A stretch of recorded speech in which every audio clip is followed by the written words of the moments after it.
Hello and good evening. मुझे लगता है कि हम लाइव हो चुके हैं। चलिए, बहुत बढ़िया, लाइव हो चुके हैं। Voice is clear. I think voice is clear. Very good. चलिए, तो हम लोग तो जान ही रहे हैं कि आज हमें अपना सिटीजन कंट्रोल पूरा करना है। दूसरी बात, जो लोग इंग्लिश मीडियम के हैं और शायद पब्लिक एडमिनिस्ट्रेशन उन्होंने चुना हुआ है, तो उनके लिए भी ये तो पता ही चल गया होगा कि आज से क्लास पबैट की शुरू हो गई है ना। चलिए, तो सबको फिर आज मकर संक्रांति की ढेर सारी शुभकामनाएं। और फिर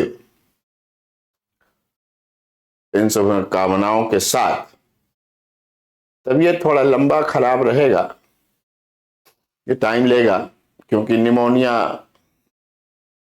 पता नहीं निमोनिया की निमोना क्या हो गया है, तो टाइम लेगा, है ना। चलिए पढ़ते हैं। तो हम लोग बात कर रहे हैं लोकपाल और लोकायुक्ता की।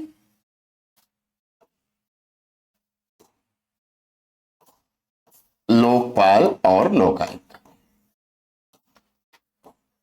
कल हमने देखा कि ये जो है कैसे इंडिया में आता है।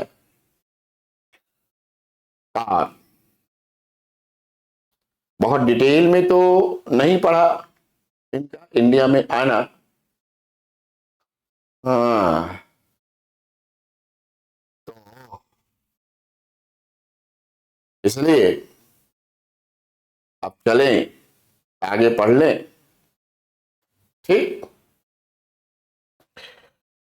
तो अब देखिए, कल मैंने आपसे कहा था कि अभी तो हम लोग केवल ओम्बुड्समैन पढ़ रहे हैं, उसके बाद जो है हम लोग पढ़ेंगे कि आखिर भारत में ओम्बुड्समैन लाइक इंस्टीट्यूशंस क्यों होने चाहिए, है ना। तो ओम्बुड्समैन लाइक इंस्टीट्यूशंस भारत में क्यों होने चाहिए, ये एक बड़ा किंतु बहुत सामान्य सा मुद्दा है कि क्यों होना चाहिए। तो बहुत सीधी सी बात यह है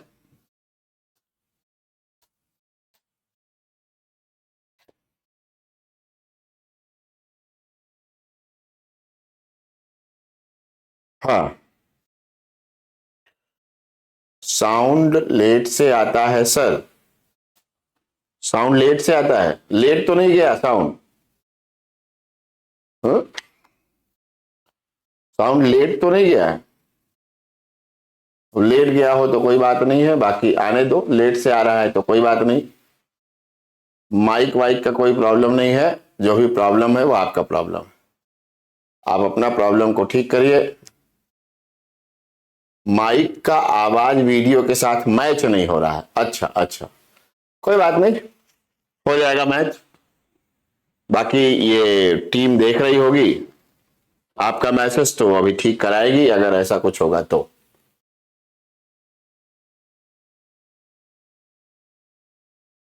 सब ठीक है, वही तो मैं कह रहा हूं, मेरी आवाज कैसे खराब हो सकती है। चलिए, तो अगला हेडिंग डालिए कि क्यों होना चाहिए। Why ombudsman like institutions in India. Why?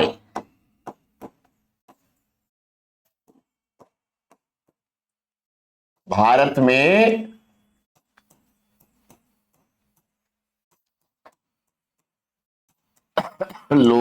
Agarwal जैसी संस्थाएं क्यों आवश्यक हैं? वाई।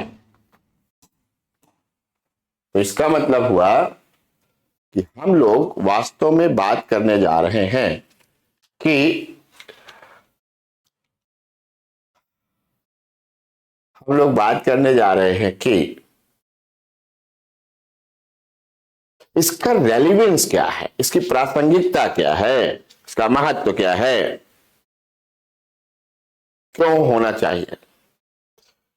तो जैसा कि मैंने कल आपसे कहा था कि नागरिकों की शिकायतों की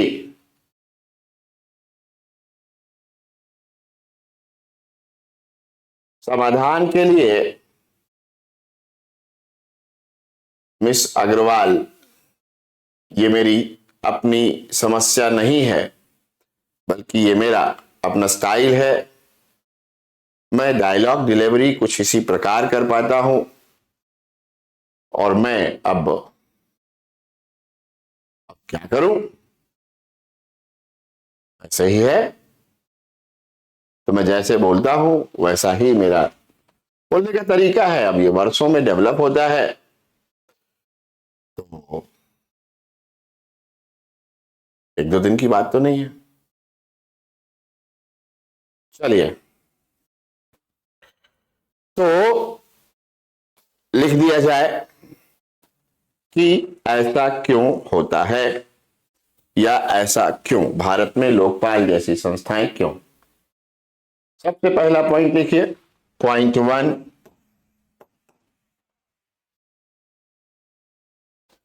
सरकार की गतिविधियों में व्यापक वृद्धि।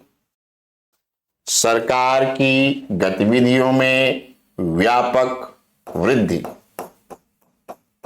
Expansion in government activities.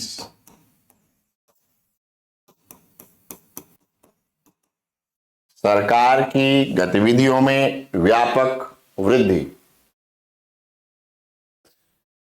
दूसरा,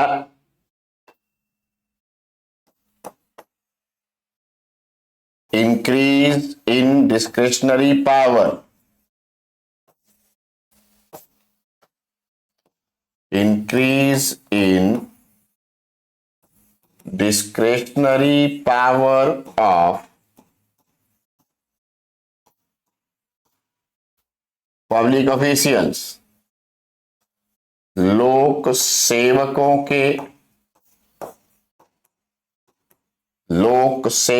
के विवेकाधीन शक्ति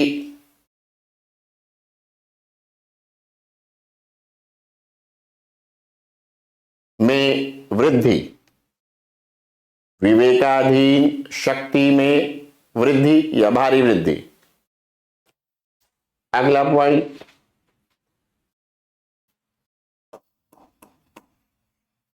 वेलफेयरिस्टिक गवर्नमेंट। कल्याणकारी सरकार। कल्याणकारी सरकार। नेक्स्ट पॉइंट, increased expectations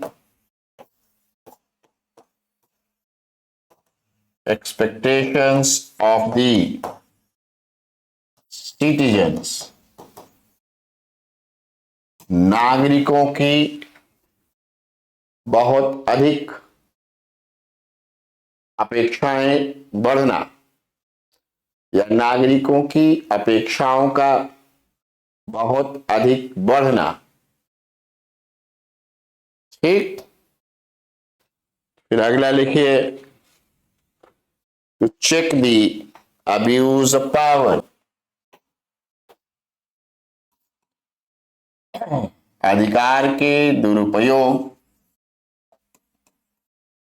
पर रोक लगाना। अधिकार के दुरुपयोग पर रोक लगाना।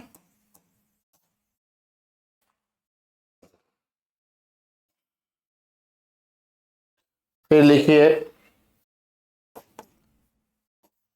Less effective legislative control over administration, प्रशासन पर विधायी नियंत्रण,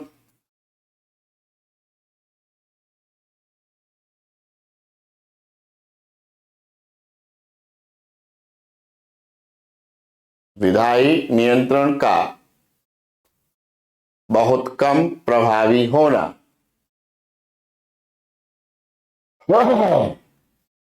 नेक्स्ट पॉइंट, ओवरबर्डेन्ड जुडिशियरी, ओवरबर्डेन्ड जुडिशियरी, न्यायपालिका का अत्यधिक, न्यायपालिका पर अत्यधिक बोझ होना। फिर various number of administrative courts,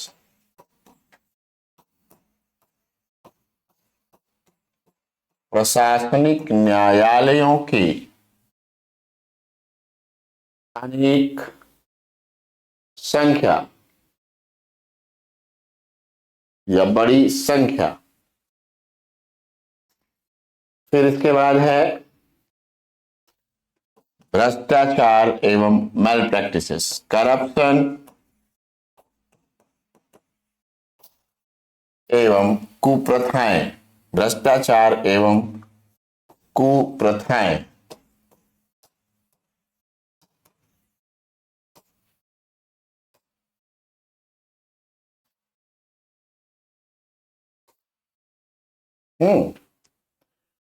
So these all the factors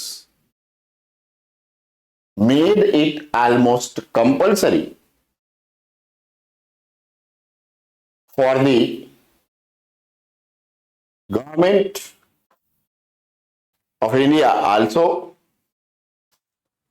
to establish or to formulate the institutions like Lokpal and Lokayukta.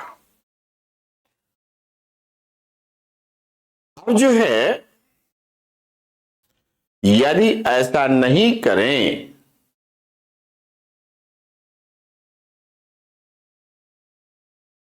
यदि ऐसा ना करें तो क्या होगा? यदि ऐसा नहीं करेंगे तो नागरिकों के शिकायतों में वृद्धि होगी। अब एक बात आप समझ लीजिए, कई बार लोग नागरिक शिकायतों में वृद्धि को समझ नहीं पाते। शायद ऐसा नहीं कि केवल आपकी अपनी पर्सनल कोई शिकायत है तब नागरिक शिकायत है। नागरिक शिकायत का मतलब क्या हुआ कि भाई कहीं भी अगर भ्रष्टाचार है तो उससे हम सभी लोगों पर कोई ना कोई दुष्प्रभाव तो पड़ ही रहा है, चाहे प्रत्यक्ष रूप से हम पर हम प्रभावित हो या ना हो।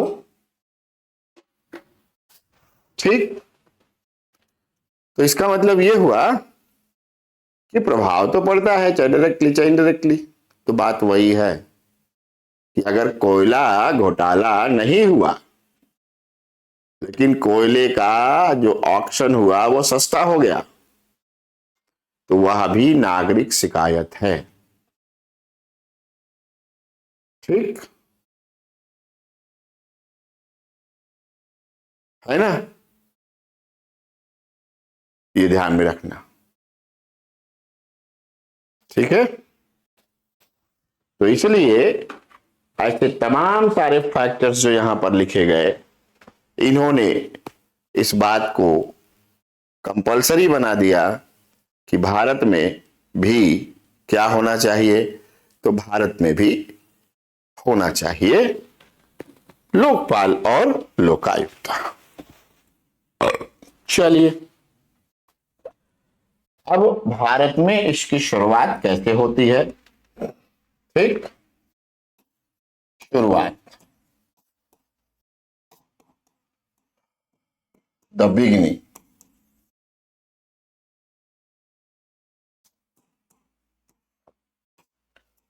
तो होता क्या है, फर्स्ट एडमिनिस्ट्रेटिव रिफॉर्म कमीशन, प्रथम प्रशासनिक सुधार आयोग,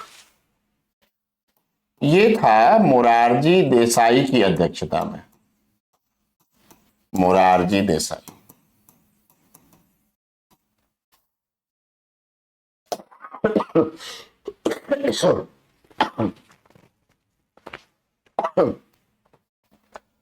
इसने रेकमेंड किया, रेकमेंडेड, अनुशंसा की कि भारत में भी ओम्बुड्समैन लाइक इंस्टीट्यूशंस यानी कि लोकपाल और लोकायुक्त होने चाहिए।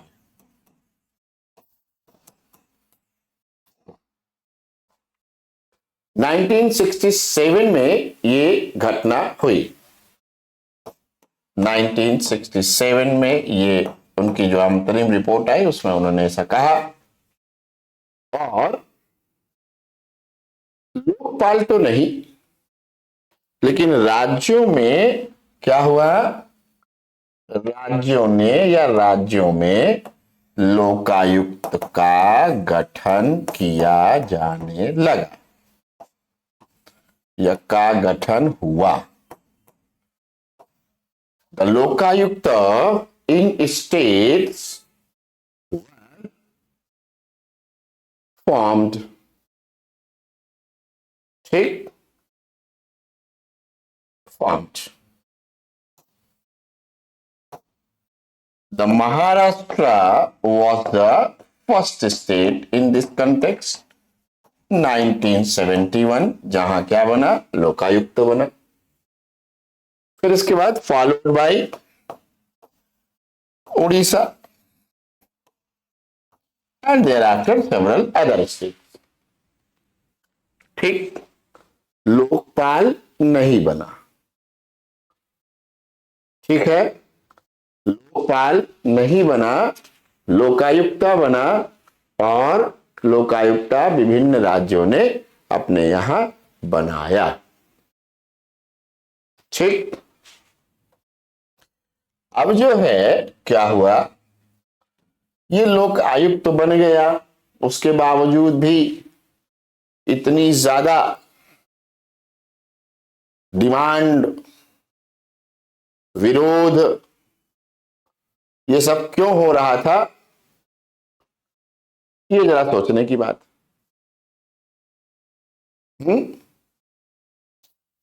ठीक है ना। तो अब हुआ क्या, देखिए, राज्यों में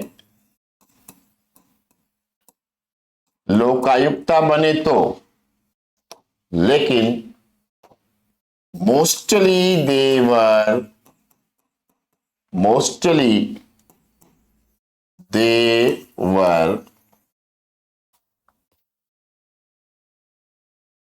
पावरलेस।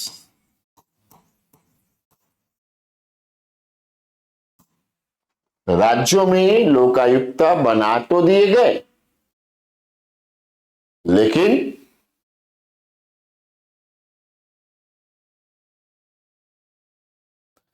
शक्तियां नहीं थी। 1971 उड़ीसा में भी, 71 में, ठीक है। ज्यादा लिखवाना नहीं है लोकपाल लोकायुक्त में, जैसे समझा रहा हूं वैसे आप लिखते जाइए, इसमें कुछ ज्यादा लिखवाना नहीं है, जो मैं करा रहा हूं यही आंसर है। सीधे इसका सिग्निफिकेंस पूछेगा, सिग्निफिकेंस लिख दोगे, फिर इसका आने के पहले तक का पोजीशन क्या था उसको लिख दोगे। ठीक, उसके बाद वर्तमान पोजीशन क्या है वो लिख दोगे। ठीक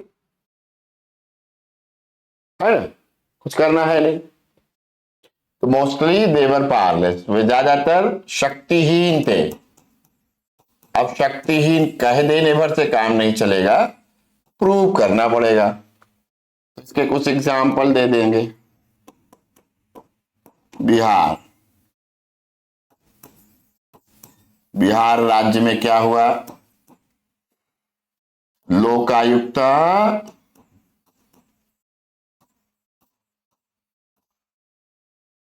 demanded document against a minister। Bihar में लोकायुक्त ने एक मंत्री के विरुद्ध क्या मांगा, दस्तावेज मांगे जिससे कि जांच शुरू कराई जा सके। ठीक, 9 साल तक नहीं दिया, 9 years gone।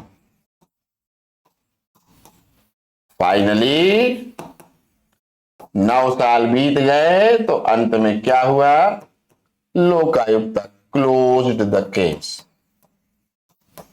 लोक आयुक्त ने मामला ही बंद कर दिया, कागज ही नहीं मिलेगा तो क्या कर ले, कोई जांच पड़ताल हो नहीं सकती, तो सब बंद हो गया। ठीक, उसके बाद क्या हुआ, दूसरे जरा अगर देखो, तमिलनाडु, तमिलनाडु में लोकायुक्त ने मंत्री के विरुद्ध जांच शुरू की।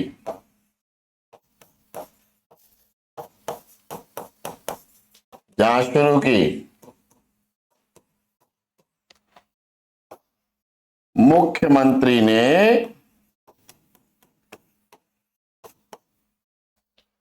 लोकायुक्ता ही समाप्त कर दिया।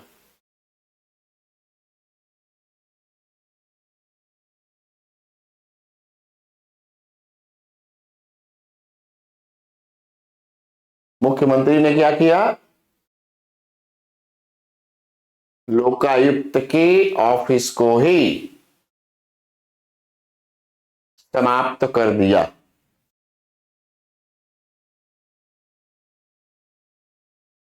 ठीक, चलिए, ये हालत था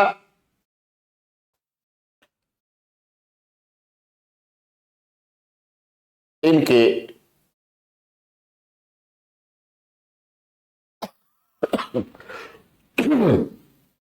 काम करने के तरीकों की, बिल्कुल कोई शक्ति नहीं। इसी के बीच भारत में दूसरा प्रशासनिक सुधार आयोग भी आया। दूसरे प्रशासनिक सुधार आयोग ने भी लोकपाल और लोकायुक्त जैसी संस्थाओं की गठन की बात की। तो अगला पॉइंट, सेकेंड ARC, द्वितीय प्रशासनिक सुधार आयोग, इसकी अध्यक्षता कर रहे थे वीरप्पा मोइली।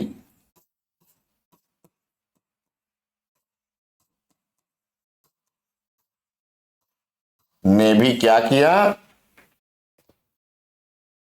लोकपाल और लोक आयुक्ता जैसी संस्थाओं के गठन का सुझाव दिया। गठन का सुझाव दिया, अनुशंसा दी, जो भी कहें, ठीक।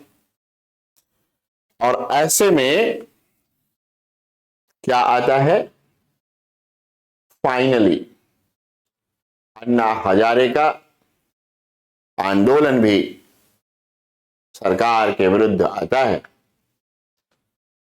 और फिर अंततः क्या होता है आप जानते हैं, ये अधिनियम पारित होता है। तो ये जो अधिनियम पारित होता है, ये अधिनियम मोइली ये अधिनियम जो है अब क्या करता है, तो जो डिमांड थी वो डिमांड पूरी नहीं करता। डिमांड थी कि इसको क्या करो, संवैधानिक बनाओ। दूसरी बात मैंने क्या कहा था कि ओम्बुड्समैन से तुलना करेंगे। ओम्बुड्समैन कैसा है, कॉन्स्टिट्यूशनल है। लोकपाल और लोकायुक्त क्या है, कॉन्स्टिट्यूशनल नहीं है, स्टैट्यूटरी है, ठीक। तो क्या हुआ, सेकेंड ARC ने भी रिकमेंडेशन की, ये आपने लिख दिया। अब उसके बाद आप सीधे लिखेंगे फाइनली गवर्नमेंट ऑफ इंडिया या finally parliament enacted Lokpal and Lokayukta act. क्या हो गया, अब इस लोक आयुक्त और लोकायुक्त अधिनियम ने लोकपाल और लोकायुक्त को क्या नहीं बनाया, तो लोकपाल और लोकायुक्त को, अरे ये क्या हो गया, लोकपाल और लोकायुक्त को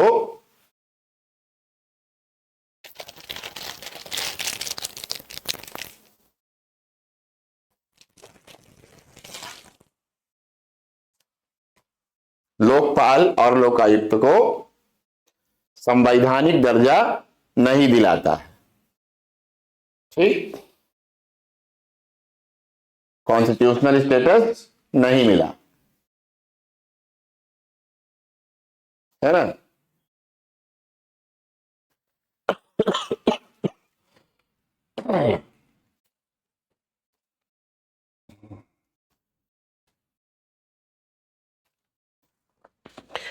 अब आपको लोकपाल और लोकायुक्ता से जो प्रश्न आएगा उसको भी ध्यान में रखना होगा कि अब जो है इसमें जो थोड़ी बहुत चैलेंजेस हैं, जो कमियां हैं, उससे कोई प्रश्न बनेगा कि इसके चैलेंजेस और वे आउट क्या है, और या तो फिर इसकी फंक्शनिंग से बनेगा। फंक्शनिंग में भी अभी तक आपने देखा है कि कुछ खास हुआ नहीं है,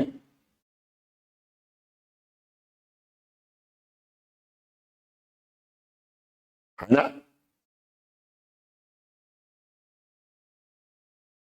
ठीक है ना।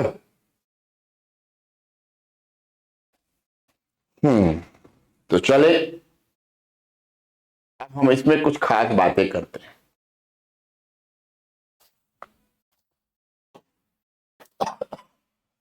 ये अधिनियम में क्या प्रावधान है ना, कौन बनेगा, राष्ट्रपति उनकी नियुक्ति कैसे करेगा, तो समिति जो नियुक्ति समिति है उस नियुक्ति समिति में कौन कौन होगा,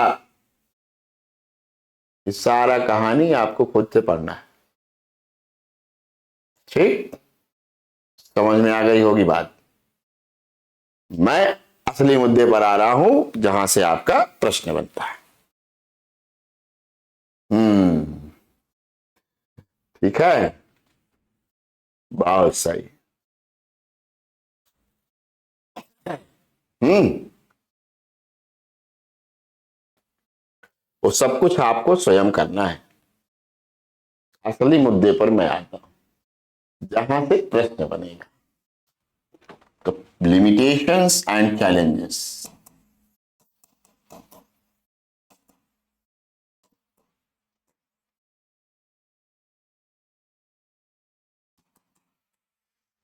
अब देखो, इसकी सीमितताएं और इसकी चुनौतियां दोनों स्तरों पर देखी जा सकती हैं। दोनों स्तरों पर मतलब संरचना के स्तर पर भी और इस संरचना के क्रियान्वयन के स्तर पर भी। ठीक, दोनों में हम लोग इसको देखेंगे।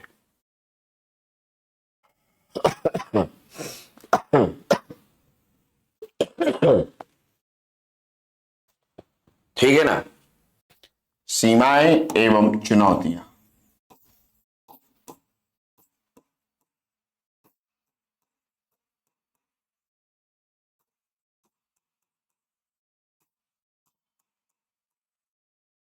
ठीक, पहली बात ये ध्यान में रखना है, सबसे पहली चीज वो स्ट्रक्चरल एस्पेक्ट को लेकर के है, संरचनात्मक स्तर को।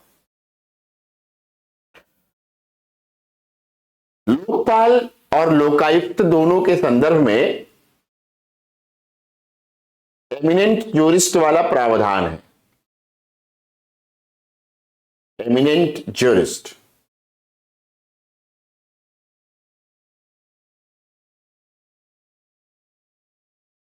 एमिनेंट ज्यूरिस्ट, प्रख्यात न्यायविद। प्रख्यात न्यायविद को नियुक्त किया जाना सरकार द्वारा कभी भी मैनिपुलेट किया जा सकता है, तोड़ा मरोड़ा जा सकता है, क्योंकि यह बहुत अधिक वेग है। मैं पहले से जैसा इसलिए नहीं पढ़ा पा रहा हूं क्योंकि मेरी तबीयत अभी भी ठीक नहीं है। तो उस एनर्जी में मुकुल ठाकुर जो पूछ रहे हैं कितने वर्ष कक्षा होगी, तो वर्ष 2024 के 21 जनवरी तक ही कक्षा होगी, यानी कि असल में आप क्लास पाएंगे अपनी 19 जनवरी तक ही। अगले 4 दिन में आपका सिलेबस खत्म हो जाएगा।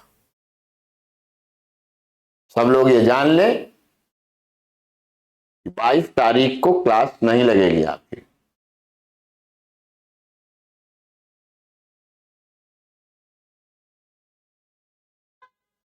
अरे छोड़ दीजिए, जिसको नहीं समझ आ रहा उसको जाने दीजिए, आप परेशान मत होइए। आप लोग अपना ध्यान रखिए बस। क्लास 4 दिन में खत्म हो जाएगी। कल से शुरू हो जाएगा ई गवर्नेंस, और ई गवर्नेंस खत्म हो जाएगा 4 दिन में। 5 दिन नहीं लगता उसके लिए। ठीक,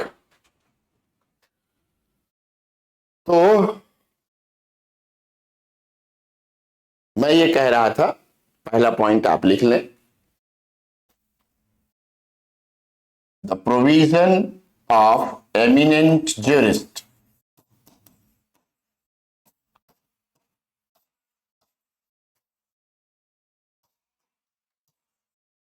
can be manipulated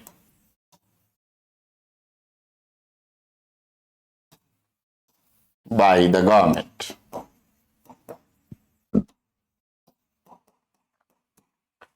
प्रख्यात न्यायविद का प्रावधान प्रख्यात न्यायविद का प्रावधान सरकार द्वारा तोड़ा मरोड़ा जा सकता है। दूसरा प्रॉब्लम,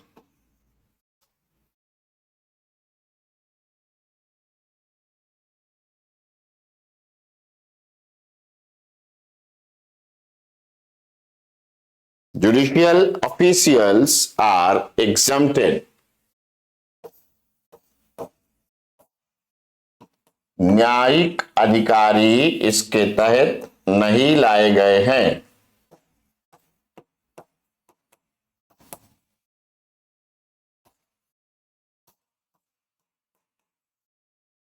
न्यायिक अधिकारी इसके तहत नहीं लाए गए हैं।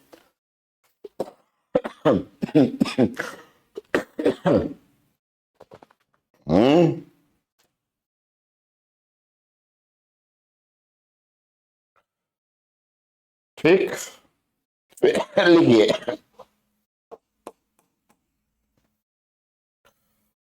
few aspects of PM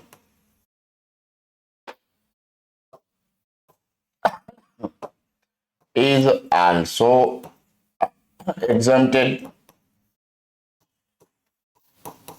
Hindi वाले लिखें, भारत के प्रधानमंत्री को इसके दायरे में तो रखा गया है, दायरे में तो रखा गया है, किंतु उनसे संबंधित कुछ मामले बाहर रखे गए हैं। जैसे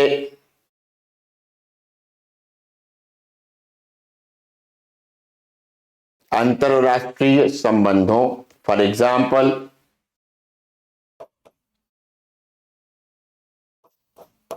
इंटरनेशनल रिलेशंस, मतलब अंतरराष्ट्रीय संबंध में कोई करप्शन का चार्ज नहीं लगा सकता। ठीक है।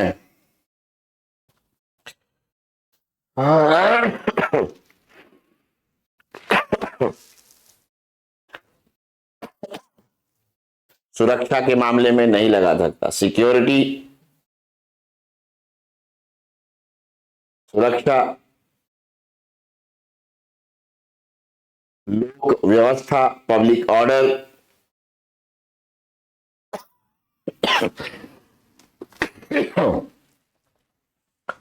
एटॉमिक एनर्जी, परमाणु ऊर्जा एंड स्पेस, अंतरिक्ष।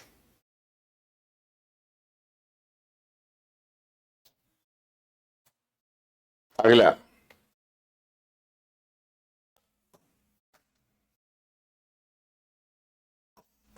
Lokpal does not have its own investigation agency। Lokpal के स्वयं की कोई भी जांच अभिकरण नहीं है।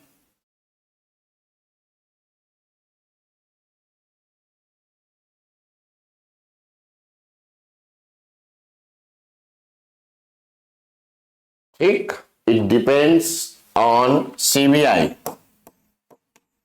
यह अपनी जांच हेतु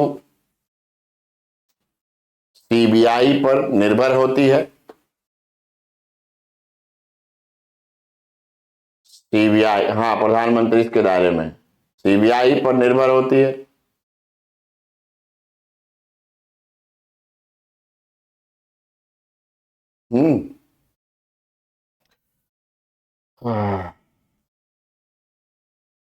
चलिए, विकास यादव बड़ी नजर डाल रहे हैं।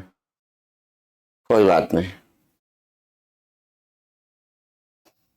हम्म,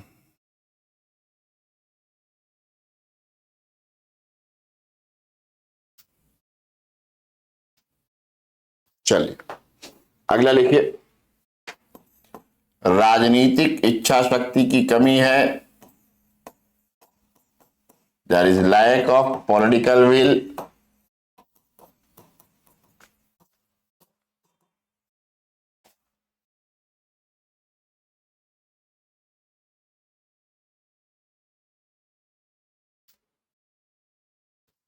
for the effective implementation of lokpal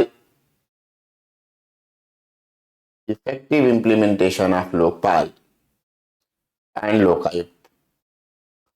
Lokpal एवं लोकायुक्त के प्रभावी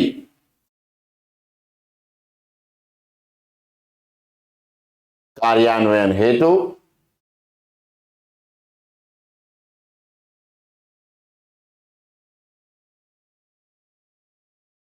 राजनीतिक इच्छा शक्ति की कमी है।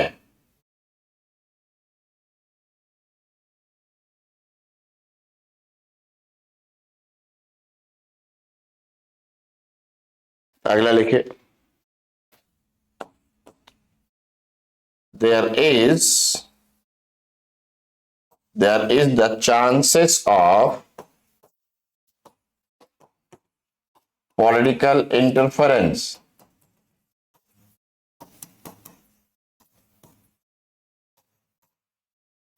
as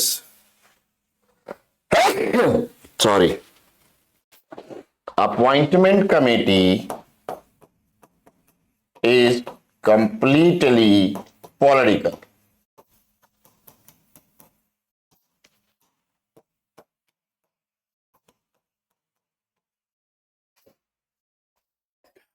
हिंदी में लिखें, चूंकि नियुक्ति समिति पूर्णतः राजनीतिक है, इसलिए राजनीतिक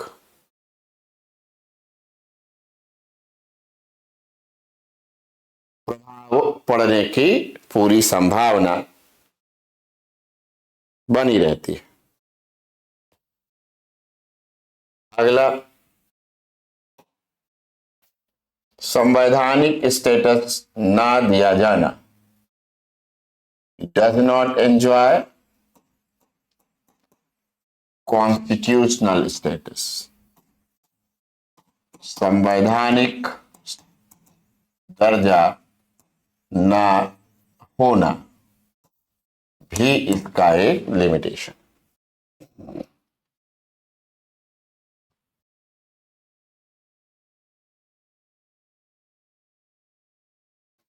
ठीक, तो भैया इन सभी कमियों को दूर कर दीजिए।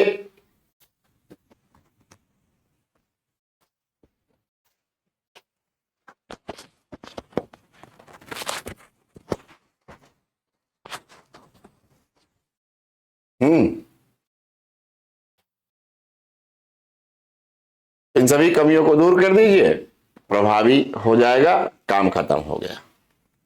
तो आपसे अगर ये पूछेगा कि आप जो है लोकपाल और लोकायुक्त में कौन सा सुझाव देना चाहते हैं कि ये और अधिक प्रभावी हो जाए, कम शक्तिशाली हो गई ना, तो क्या हो जाए, तो बस यही सब बता दीजिए, काम खत्म हो गया। चलिए अब हम लोग अगले टॉपिक पर चलेंगे। यह भी देश में सर्वोच्च संस्था है एक तरह की एंटी करप्शन, जिसका नाम है सेंट्रल विजिलेंस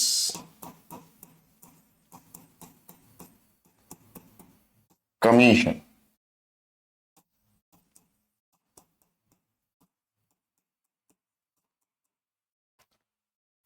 केंद्रीय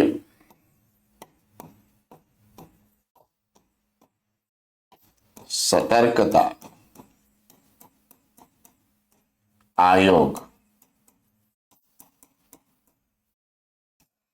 ये क्या है? Apex body of anti corruption in India. Bharat में भ्रष्टाचार पर अंकुश लगाने हेतु सर्वोच्च निकाय है, कौन सा? सीवीसी, केंद्रीय सतर्कता आयोग। केंद्रीय सतर्कता आयोग का गठन जो है was recommended by Santhanam committee, Santhanam committee on prevention of corruption, भ्रष्टाचार निरोधक समिति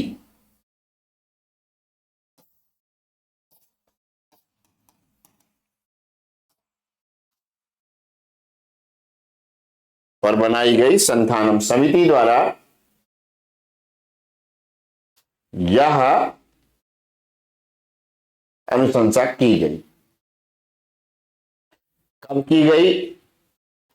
1964 में। कमाल की बात ये देखिए कि 1964 के पहले भारत में भ्रष्टाचार की स्वतंत्र जांच पड़ताल करने के लिए कोई एक केंद्रीय सर्वोच्च स्तर की संस्था ही नहीं थी।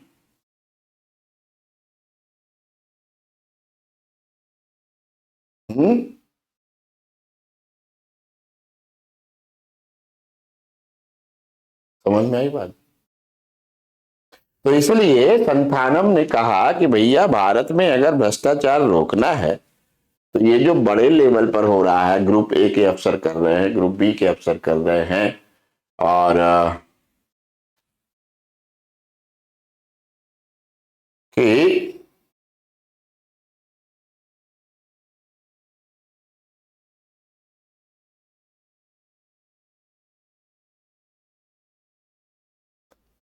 अगर भारत में प्रशासन के उचले स्तर पर, उच्च स्तर पर, मंत्री स्तर पर, सेक्रेटरी लेवल पर, इन सब जगहों पर लगातार करप्शन होता रहेगा और इनकी जांच के लिए कोई एक बड़ा संस्था ही नहीं है तो कैसे काम चलेगा?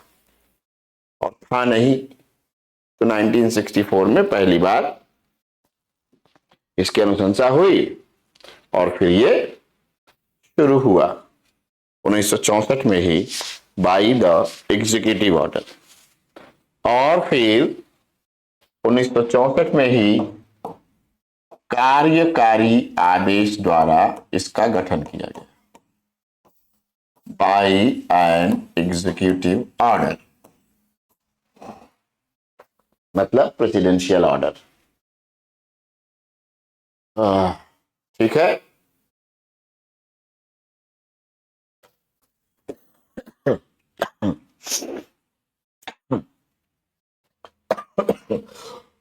वर्ष 2003 में इसको स्टेटस दिया गया।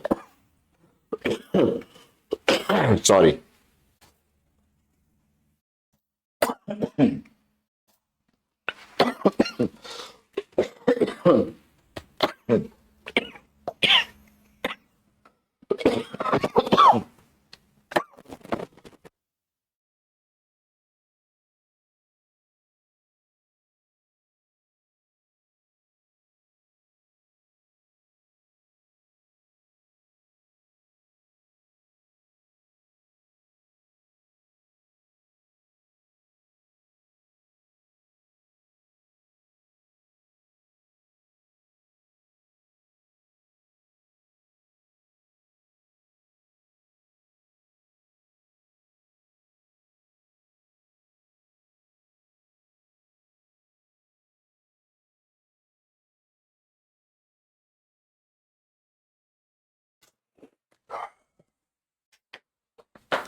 in 2003 CVC Act was passed. CVC अधिनियम पारित किया गया। ठीक है,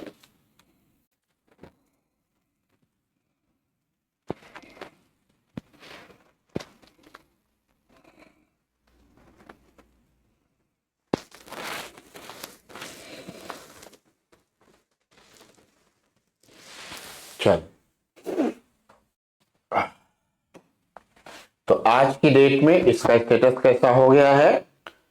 तो इसका स्टेटस है कि अब यह एक स्टैट्यूटरी बॉडी है, यह एक सांविधिक निकाय है। सांविधिक निकाय, ठीक। मल्टी मेंबर बॉडी है, मल्टी मेंबर यानी कि एक बनते हैं सेंट्रल विजिलेंस कमिश्नर, केंद्रीय सतर्कता आयुक्त, और दो होते हैं अन्य आयुक्त, विजिलेंस कमिश्नर, सतर्कता आयुक्त।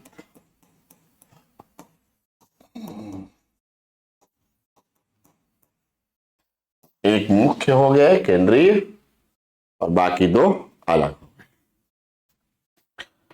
अपॉइंट कौन करता है? तो प्रेसिडेंट करते हैं, राष्ट्रपति नियुक्ति करते हैं under his warrant and seal. ठीक, अपनी मुहर और वारंट के साथ, लेकिन एक नियुक्ति समिति की सिफारिश पर। नियुक्ति समिति on the recommendation of an appointment committee, and appointment committee is chaired by prime minister, other members home minister and leader of opposition। प्रधानमंत्री, गृह मंत्री, विपक्ष के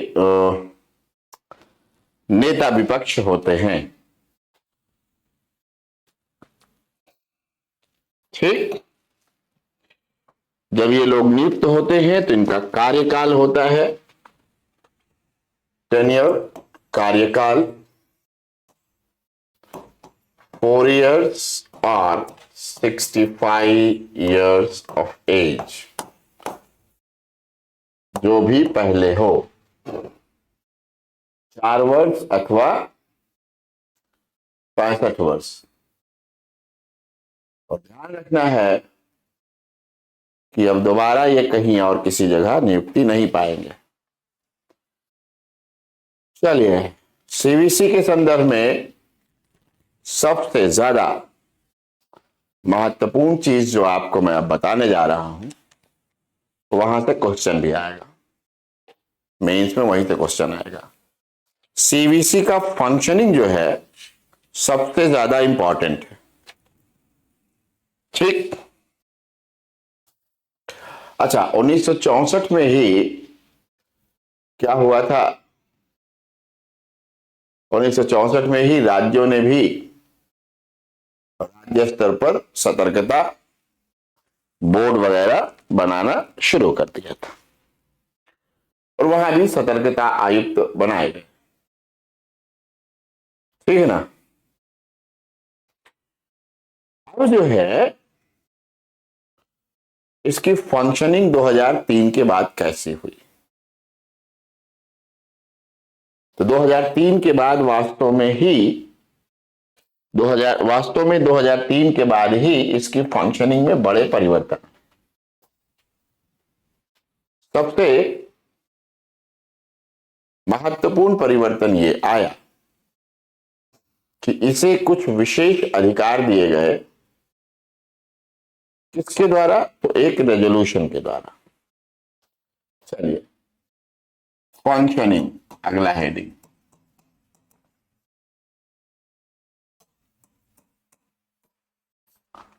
फंक्शनिंग किसके अंतर्गत है?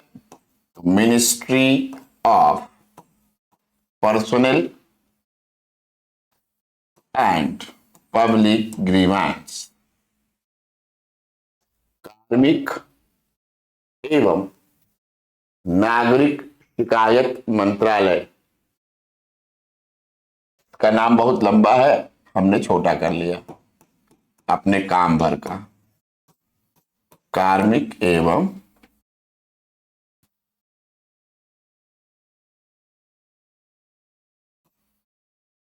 नागरिक शिकायत,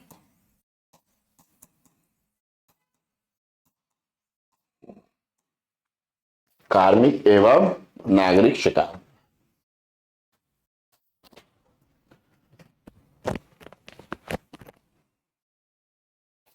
ठीक, इसके अंतर्गत ये काम कर रहा है,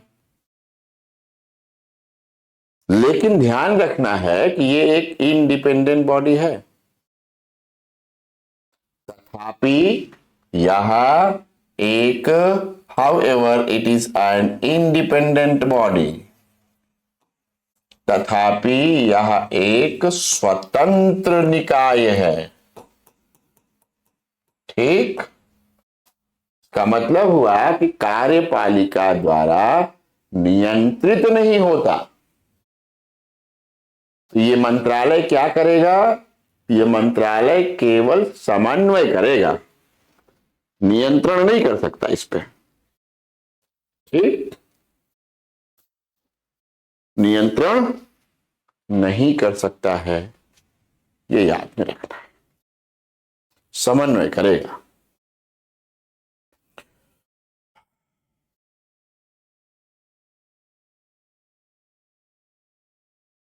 चलिए आगे लिखिए। इन 2004, वर्ष 2004 में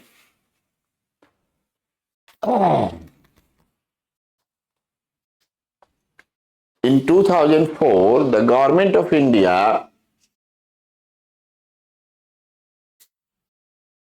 has brought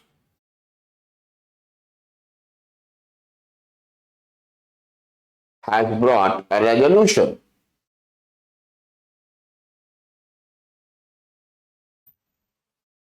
on public interest disclosure,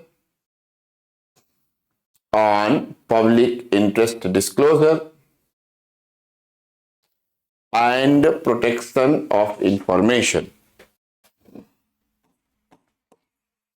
Public interest disclosure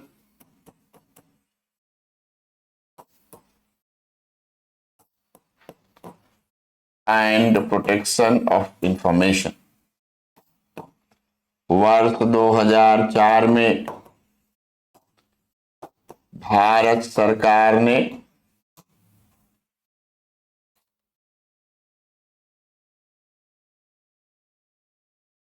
जनहित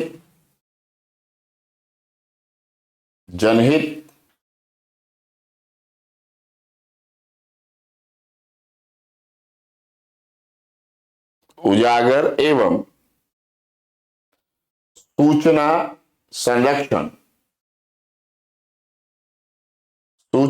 संरक्षण पर एक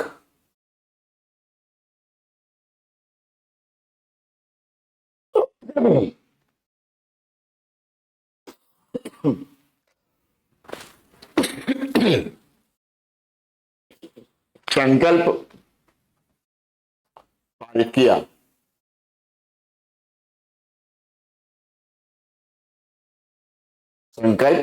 किया। Through this resolution,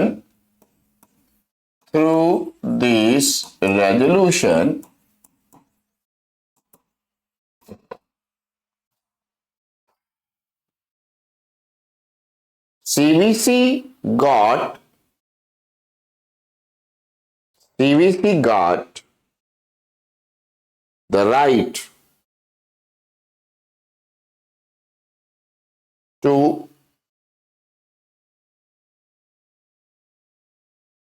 CVC got the right to take the matter related with the corruption and abuse of authority from any common person as a complainant.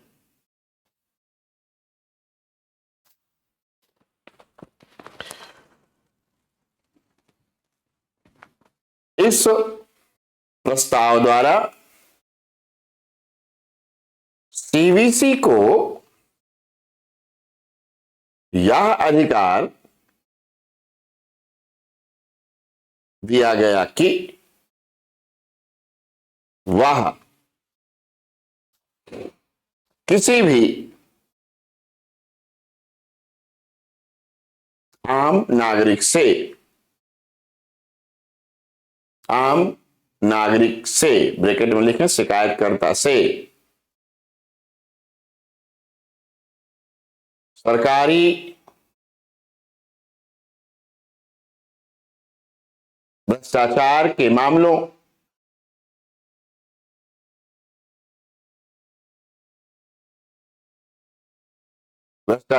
मामलों पर शिकायत ले सके।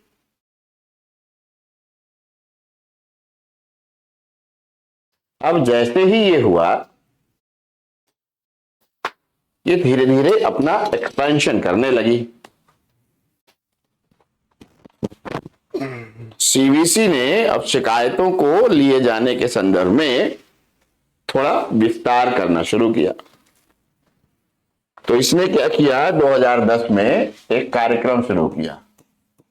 इन 2010 WIJ-I program was started. लिखिए, CVC started WIJ-I program.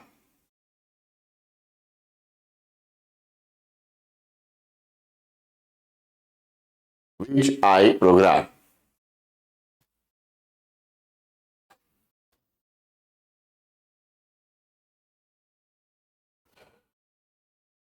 It is a project. WIJ-I कार्यक्रम या परियोजना शुरू की, हिंदी वाले लिख ले, 2010 में WIJ-I परियोजना शुरू की। It is a project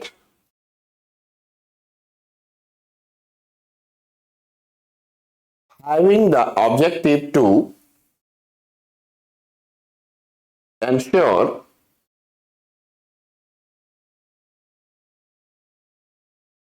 vigilance of common people, vigilance of common people on public officials.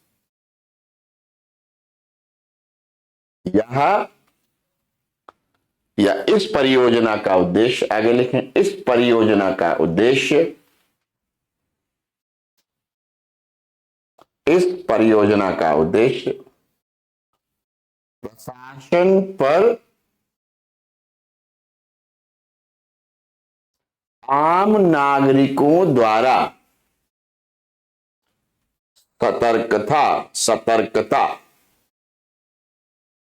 सतर्कता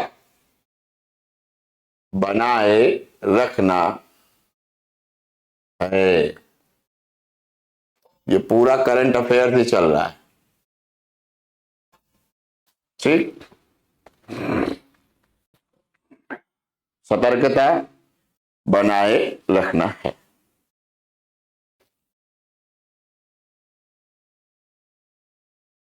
Under this project,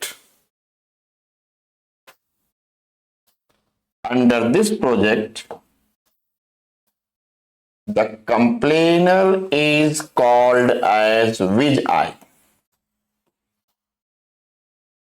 the complainer is called as vig आई।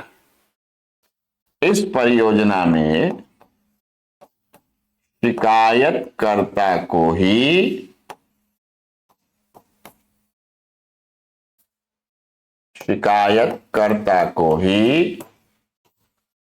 विज आई कहा जाता है। सतर्कता आंख कहा जाता है। विज आई मतलब सतर्कता आंख, विजिलेंस आई, सतर्कता आंख कहा जाता है।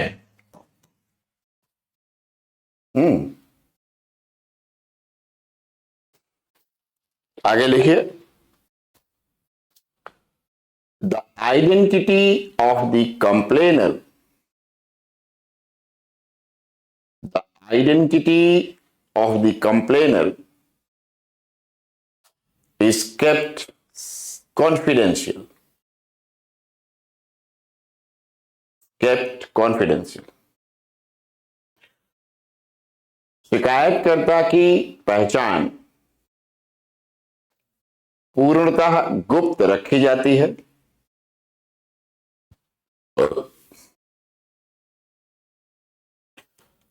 पूर्णतः गुप्त रखी जाती है।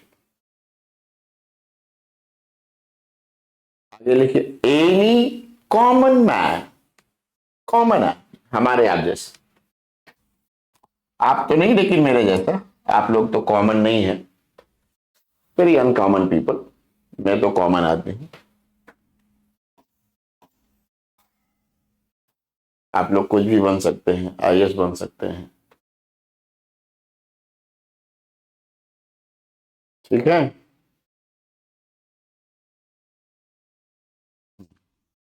Any common man can make complaint to CVC, make complaint to CVC through cell phone,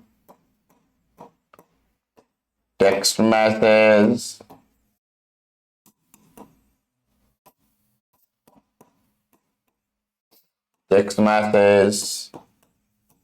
by dialing toll-free number or even through website। कोई भी सामान्य व्यक्ति अपने सेल फोन से टेक्स्ट मैसेज के द्वारा या टोल फ्री नंबर पर फोन करके या वेबसाइट के थ्रू क्या कर सकता है, शिकायत कर सकता है, ठीक है।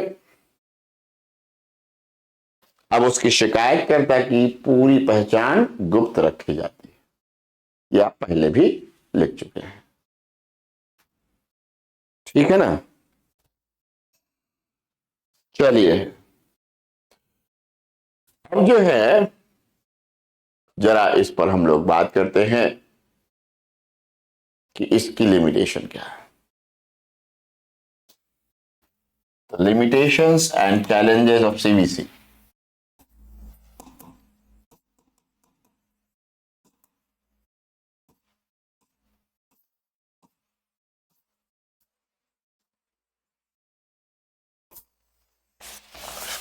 सीमाएं एवं चुनौतियां।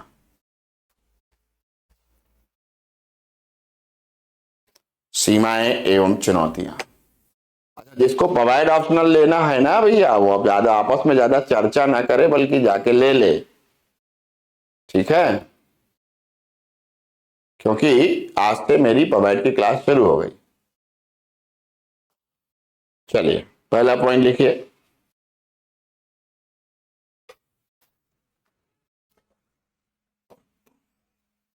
Does not have its own investigation agency. स्वयं की जांच एजेंसी नहीं है।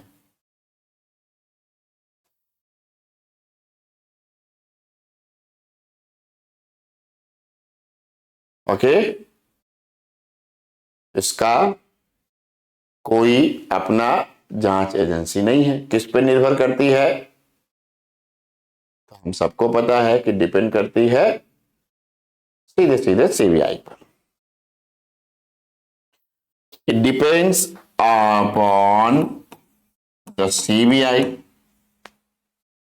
यह जांच हेतु सीबीआई पर निर्भर करती है। Therefore, there is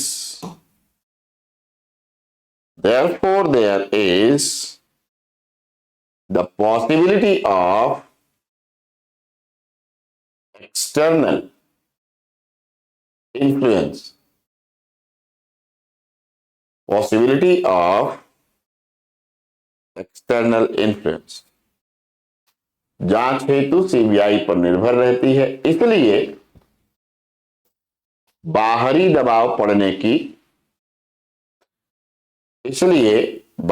दबाव पड़ने की संभावना सदैव बनी रहती है।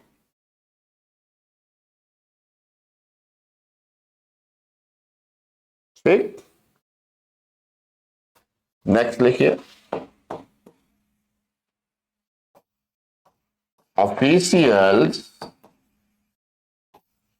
lack specialized skills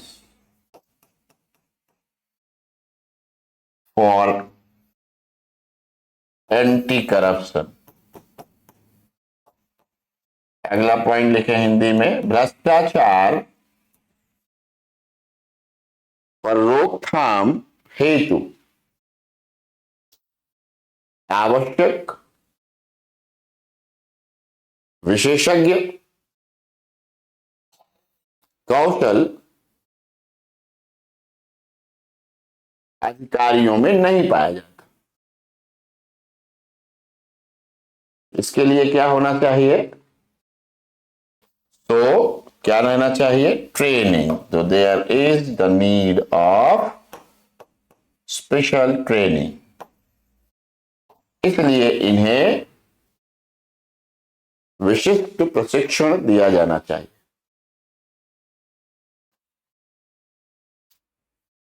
विशिष्ट प्रशिक्षण दिया जाना चाहिए।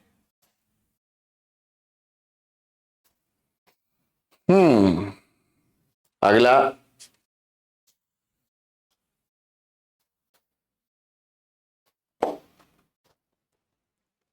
to maintain and ensure its independence, to maintain and ensure its independence, the financial and administrative powers should be substantially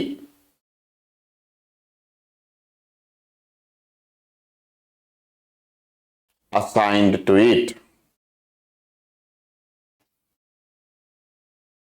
इसकी स्वतंत्रता बनाए रखने हेतु यह आवश्यक है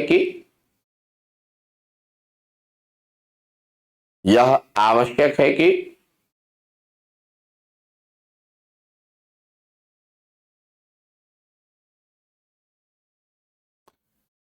सीवीसी की वित्तीय एवं प्रशासनिक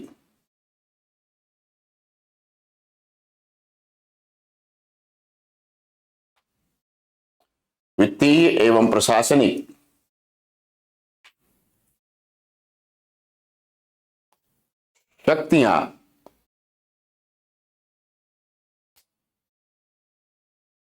स्पष्ट रूप से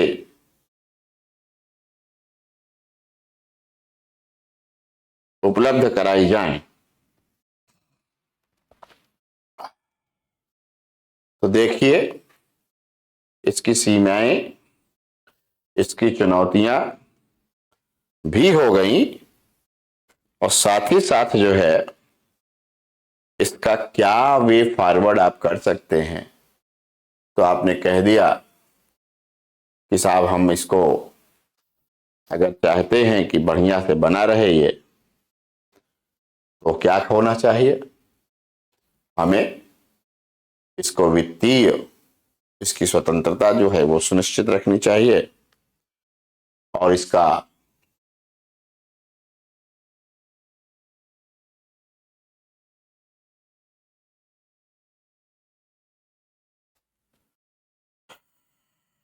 प्रशासनिक अधिकार भी ठीक तरीके से स्पष्ट कर दिया जाना चाहिए। तो इससे फायदा क्या हो जाएगा, इससे इसका फायदा यह रहेगा कि कोई गड़बड़ी नहीं होने पाएगी। चलिए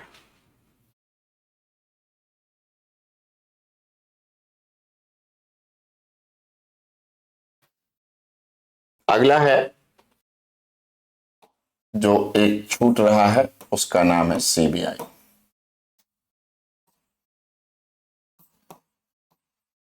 सेंट्रल ब्यूरो ऑफ इन्वेस्टिगेशन,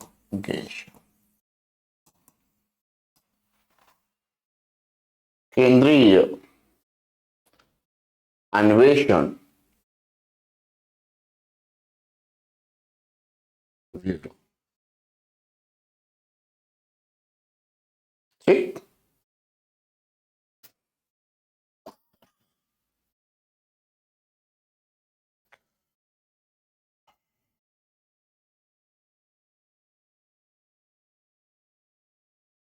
आइए इसको हिंदी में भी लिख लें, केंद्रीय अन्वेषण ब्यूरो।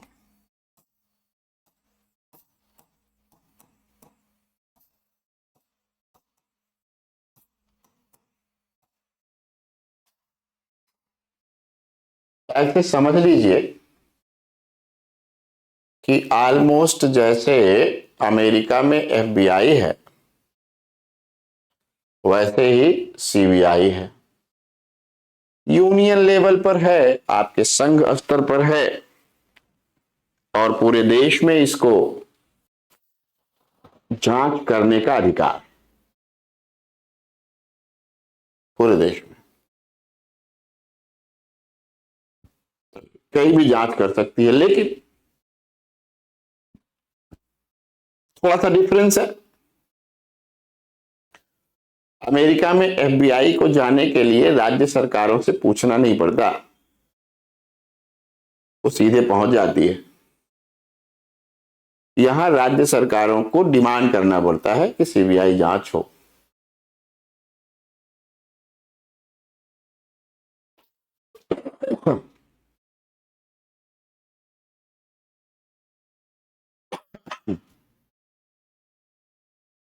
सीबीआई जैसी किसी संस्था का गठन किया जाए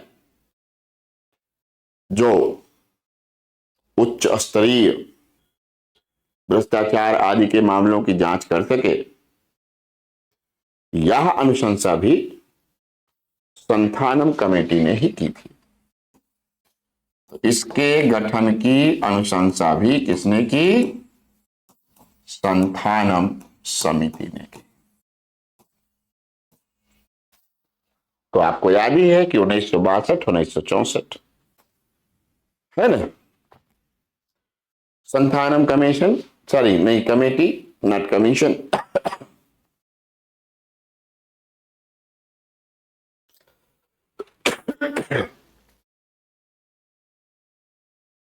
और आपको पता है कि सीबीआई के पहले विशेष पुलिस स्थापना एक अधिनियम हुआ करता था,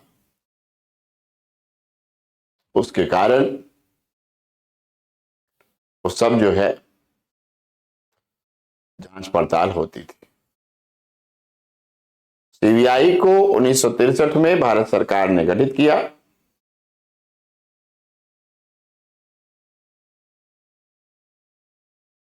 कब, 1963।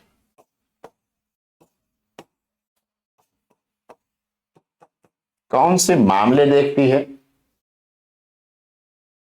किस टाइप के केसेस देखती है?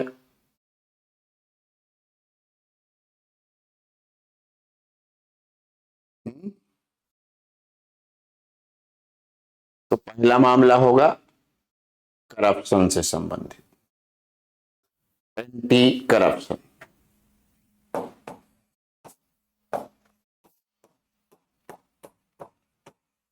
अब एंटी करप्शन में चाहे वो एंटी करप्शन एक्ट के तहत कोई मामला आए, ठीक है, वो भ्रष्टाचार के विरुद्ध जो भी मामले बनते हैं उसकी जांच ये कर सकता है। फिर जितने प्रकार के आर्थिक अपराध होते हैं, इकोनॉमिक ऑफेंसेस,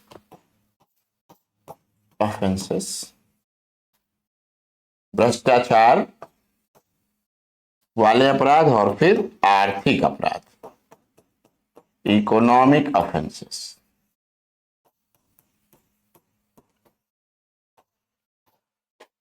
आर्थिक अपराध,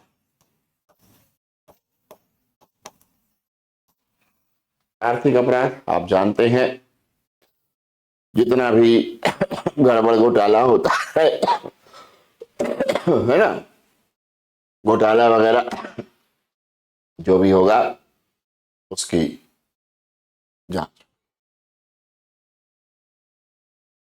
इसके अलावा हाई प्रोफाइल केसेस को कहा जाता है स्पेशल क्राइम्स, कुछ विशेष अपराध, स्पेशल क्राइम्स मतलब इसको विशेष रूप से सौंपे जाने वाले अपराध, विशेष अपराध। विशेष अपराध की श्रेणी क्यों आ रही है? क्योंकि इसको दिया जा रहा है वो अपराध, वो क्राइम। और सीबीआई जो है एक और काम कर सकती है, यूनियन टेरिटरीज में किसी भी मामले की स्वतः संज्ञान लेकर के जांच कर सकती है, ठीक।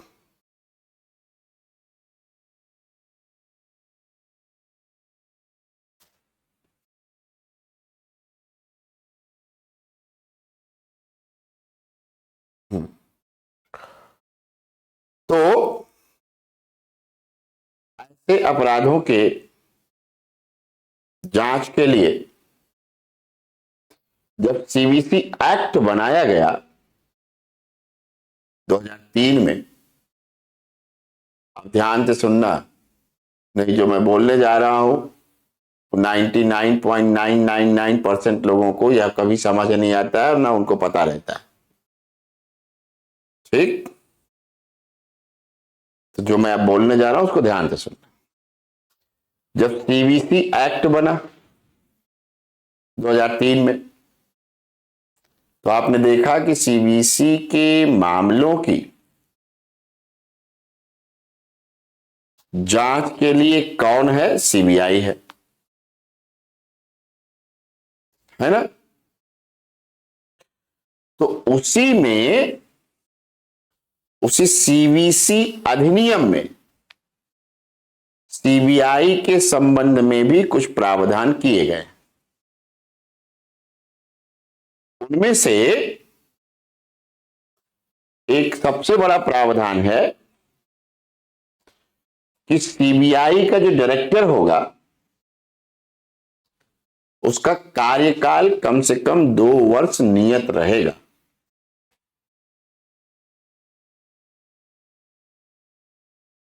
दो वर्ष नियत रहेगा।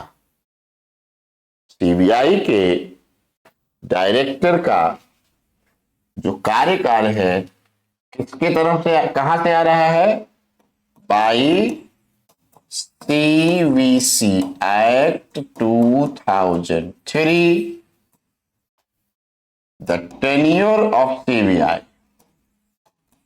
has been fixed at least 2 years। 2 वर्ष जो है की सुरक्षा इसको की गई, ठीक। अब जानते हैं अभी हाल ही में वर्ष 2021 में क्या हुआ, इन 2021 प्रेसिडेंशियल ऑर्डर यानी कि अध्यादेश आएगा, है ना। तो राष्ट्रपति ने अध्यादेश ला करके सीबीआई के कार्यकाल को 2 से 5 वर्ष तक किए जाने का प्रावधान किया। ऑर्डिनेंस आया 2021 में और अब क्या हो गया 2 to 5 years, मतलब 2 साल से बढ़ाकर 5 साल तक उसके कार्यकाल को किया जा सकता है। ठीक है। और इसी तरह से ईडी का भी 2 से 5 साल कर दिया, ईडी का भी 2 to 5 years कर दिया, 2 to 5 years।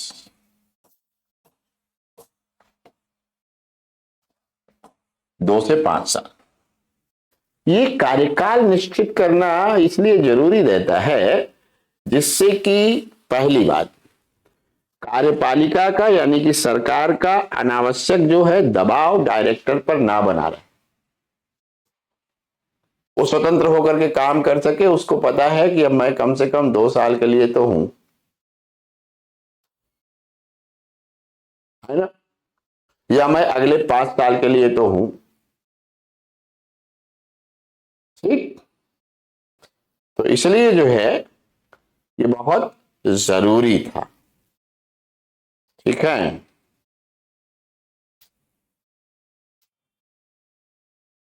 और एक और चीज है सर, आप छोड़ देते, इंस्टा प्रोफाइल चेंज कर देते। अच्छा, ईडी की जांच अमेरिका में होती है। देखिए, एक आप लोगों ने पता नहीं पॉलिटी में पढ़ा है कि नहीं पढ़ा है, एक होता है extra territorial jurisdiction of the parliament. इसका मतलब होता है कि संसद द्वारा बनाए गए जो भी कानून होते हैं वो भारत के नागरिकों पर दुनिया के किसी भी देश में लागू होते हैं। ठीक। तो चलिए, आज का कार्यकाल समाप्त हुआ। कल 10 से 15 मिनट सीबीआई में लगेगा, उसके बाद ई गवर्नेंस शुरू हो जाएगा। ठीक। चलिए, थैंक यू वेरी मच।